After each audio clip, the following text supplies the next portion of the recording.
Haleluya, kita bersama lagi di dalam kebaktian online. Hari ini saya sampaikan firman Tuhan dengan tajuk Damai di Tengah Badai. Matius 14 ayat 22 sampai ayat yang ke-24 mengatakan, sesudah itu Yesus segera memerintahkan murid-muridnya naik ke perahu untuk mendahulunya ke seberang. Sementara itu ia menyuruh orang banyak pulang. Dan setelah orang banyak itu disuruhnya pulang, Yesus naik ke atas bukit untuk berdoa seorang diri. Ketika hari sudah malam, ia sendirian di situ. Perahu murid-muridnya sudah beberapa batu jauhnya dari pantai dan diombang-ambingkan gelombang karena angin sakal. Saudara, ketika mereka menyeberang laut itu, mereka telah bertembung dengan badai yang besar. Namun mereka tetap selamat disebabkan penyertaan dan pertolongan Yesus. Saudara, pasti ada banyak badai yang datang di dalam hidup kita. Cuma kita tidak tahu bila ia akan datang. Tetapi jika kita ada dalam Kristus, damai tetap ada walaupun kita di tengah badai. Mengapa tetap ada damai? Yang pertama ialah sebab hidup kita diatur oleh Tuhan. Kalau sudah diatur Tuhan, buat apa kita bimbang? Matius pasal 14 ayat 22 mengatakan, sesudah itu Yesus segera memerintahkan murid-muridnya naik ke perahu dan mendahuluinya ke seberang. Sementara itu ia menyuruh orang banyak pulang. Saudara, pertemuan murid-murid dengan kesengsaraan badai yang besar itu bukanlah secara kebetulan. Badai itu pun tidak memeranjatkan Yesus, sebab jika Tuhan Yesus boleh berjalan atas air, sudah pasti dia boleh baca dan ramalkan cuaca itu. Sebab Yesus adalah Tuhan atas badai. Tuhan Yesus telah mengarahkan murid-muridnya untuk menaiki perahu dan pergi ke seberang. Dengan kata yang lain, Yesuslah yang mengirim mereka ke tengah badai. Mengapa? Mungkin saudara berpikir tindakan ini tidak masuk akal, tetapi percayalah akan pengaturan Tuhan. Pengaturannya selalu yang terbaik. Tuhan mempunyai pengaturan yang istimewa untuk mereka. Yaitu apa? Yaitu supaya murid-muridnya dan kita dapat melihat perbuatan-perbuatan Tuhan yang ajaib. Sebab perbuatan Tuhan yang ajaib terjadi dengan nyata hanya di tengah kedalaman badai. Seperti Mazmur 107 ayat 24-25 mengatakan, mereka melihat pekerjaan-pekerjaan Tuhan dan perbuatan-perbuatannya yang ajaib di tempat yang dalam. Ia berfirman, maka dibangkitkannya angin badai yang meninggikan gelombang-gelombangnya. Ada teologi yang sangat cetek mengklaim bahwa pelayaran hidup kita yang percaya Tuhan adalah lancar. Itu tidak benar, sebab dalam hidup ini kita pasti berhadapan dengan kesakitan, kesedihan, kekecewaan, kematian, dan perpisahan. Dalam hidup ini kita pasti berhadapan dengan kesusahan, tetapi kita tahu bahwa itu adalah sebahagian dari pengaturan Tuhan untuk membawa sesuatu yang luar biasa terjadi atas kita.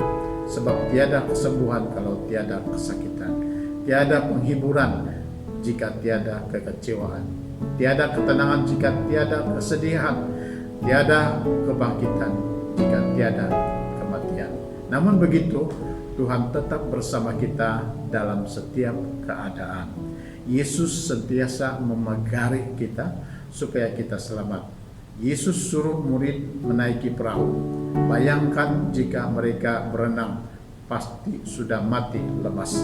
Tetapi Yesus suruh mereka menaiki pagar perahu itu, sebab Yesus sudah tahu apa yang akan terjadi di tengah lautan itu.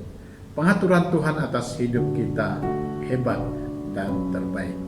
Kedua, sebab badai membawa tujuan yang baik.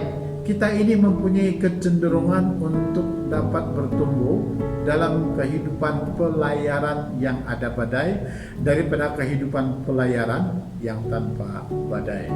Sebab itu Tuhan izinkan badai, sebab badai membawa tujuan yang baik. Tuhan mempunyai rancangan untuk membesarkan kita melalui badai itu. Dalam Alkitab kita menemukan dua jenis badai. Pertama, badai yang membetulkan, dan kedua, badai yang menyempurnakan. Badai yang membetulkan adalah badai yang dihadapi Yunus.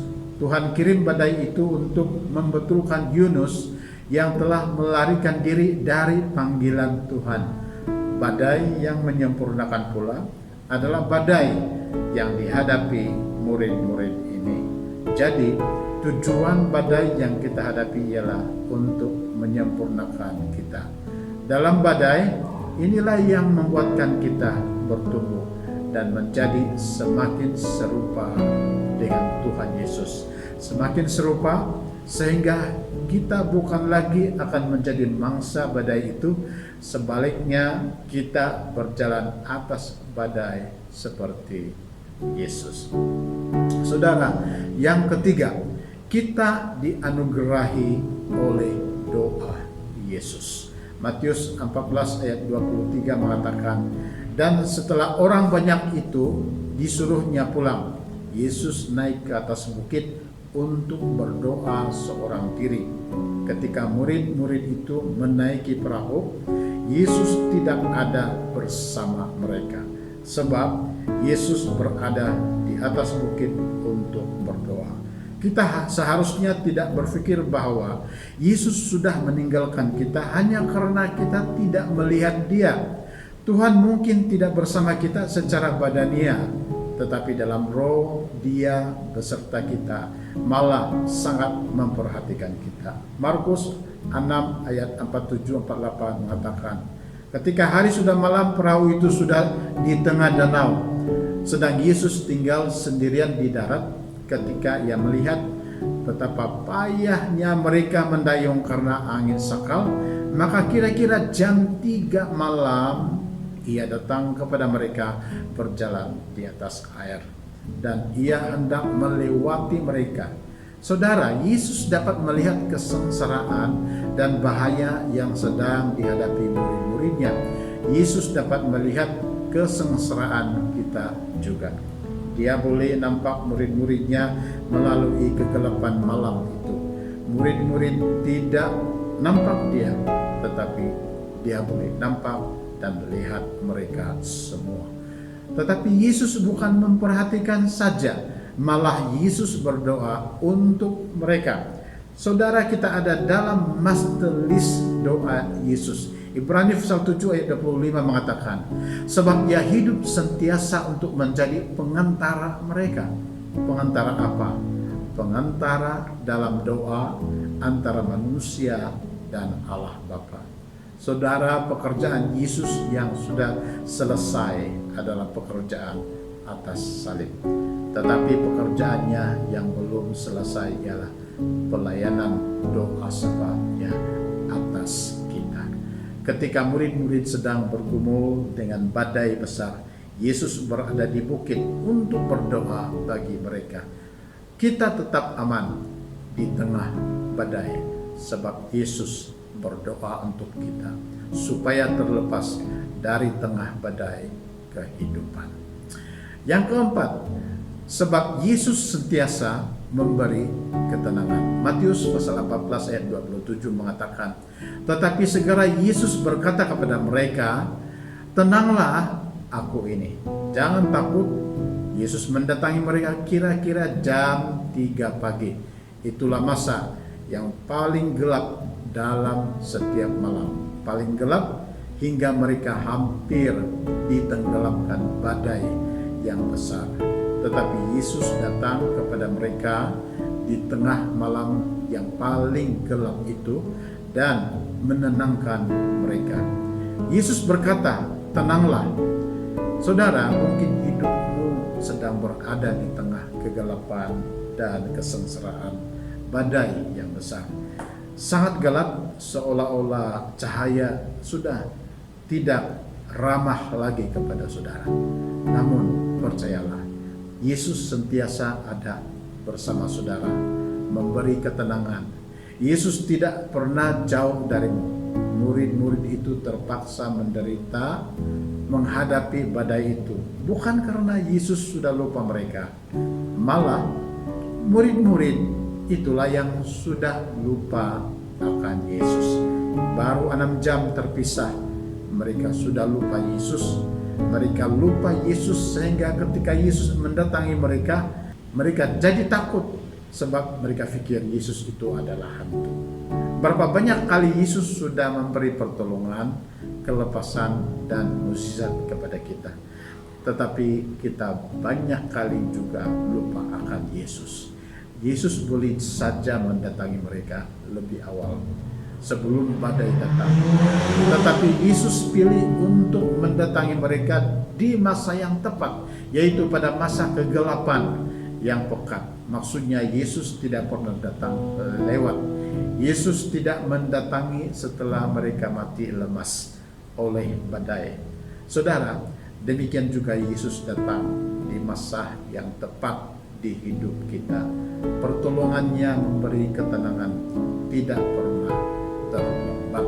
Saya tutup dengan sebuah cerita tentang seorang anak berumur 16 tahun yang buta. Bapaknya hendak mengajar dia untuk berdikari. Lalu bapaknya menyuruh anak itu membaiki bingkai jendela rumah yang sudah rosak. Tetapi anak itu mengeluh dan berkata, "Bapak, mana mungkin saya dapat melakukannya? Saya buta, tidak dapat melihat apa-apa." Tetapi bapak tetap bertekad menyuruh anak itu. Bapak itu memberi arahan, "Anakku, engkau berjalan 10 langkah akan sampai dekat jendela. Sebelah kanan jendela ada tangga, kau boleh naiki untuk membaiki bingkai itu. Atas tangga pula ada paku dan tukul. Pergi, lakukannya sekarang." Anak itu pun pergi. Padahal ketika anak mula jalan, bapak juga turut berjalan bersama dekat anak itu untuk menjaga dan memberi pertolongan tanpa diketahui oleh si anak. Ketika sampai jendela, bapak ambil tangga, dekatkan ke tangan anaknya. Kemudian anak itu menaiki tangga.